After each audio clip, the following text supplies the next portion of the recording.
எவ்வளவு அவமானப்படுத்துற நீல செங்கின்னு என்ன சொல்ற நான் பசிக்குதுன்னு உங்ககிட்ட வந்து சொல்றேன்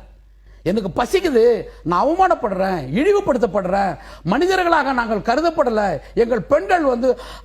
ஆண்டசக்தி என்ற பேர் ஆதிக்க சாதிகளால் சூறையாடப்படுகிறார்கள் எங்கள் கல்விகள் மீது உங்களுக்கு கவனம் இல்லை எங்களுடைய நிலங்களில் நாங்கள் இன்னும் தீண்டாதகுந்த மனிதர்களாக இருக்கோம் கோயில்களுக்குள் நாங்கள் சேர்க்கப்படல அப்படின்னு சொல்லி மிகப்பெரிய அவமானத்தோட கண்ணீரோட உங்க முன்னாடி வந்தாங்க நின்னக்கா என்ன நீ நீல சங்கின்னு நீ சொல்லுவனாக்கா உன்னை விட ஒரு மதவாத சக்தி வேற எவனா இருப்பானா நீ தாண்டா உண்மையான RSS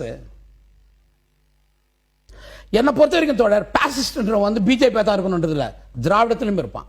பாசிஸ்ட்ன்றது ஒரு அரச பயங்கரவாதம் அந்த அரச பயங்கர யார் முதலாளியை பாதுகாக்கிறானோ யார் முதலாளியினுடைய நலன்களை பாதுகாக்கணும் யார் முதலாளிகளுடைய நம்ம லாபங்களில் பங்கு கேட்கிறானோ அவெல்லாம் பாசிஸ்ட் முதலாளிகளுடைய லாபங்களுக்கு எதிராக போராடுகின்றவனை முதலாளிகள் விரும்ப மாட்டார்கள் இந்த பிரச்சனையில் எனக்கு என்ன சந்தேகம் வருதுன்னா நான் தான் ஆக்சுவலாக உங்களுக்கு சந்தேகம் பண்ணோம் நான் சண்டை போறது ஒரு கார்பரேட் எதிர்த்து நான் சண்டை போடுறது ஒரு கார்பரேட் எதிர்த்து நீ எதுக்கு பேசுற நீ எதுக்கு இந்த வீடியோ போட்ட அதுக்கான தேவை என்ன அது ஒரு சமூகத்தினுடைய தேவையை உள்ளடக்கி இருக்குதா அந்த வீடியோ அது ஒரு ஆடியோ போட்டல அது ஒரு சமூகத்தினுடைய தேவையை அடக்கி இருக்குதா நீ நேரடியாக என்கிட்ட பேச முடியுமா உங்களால ஒரு விவாதம் வச்சுக்கலாமா நம்ம நான் வாங்க உட்காருங்க நீங்க பேசுறீங்கல்ல வெறும்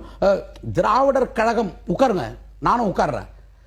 தமிழகம் முழுவதும் தலித் சமூகத்துக்கு நீங்கள் என்னென்ன வேலைகள் செய்திருக்கிறீர்கள் நம்ம உட்கார்ந்து பேசுவோமா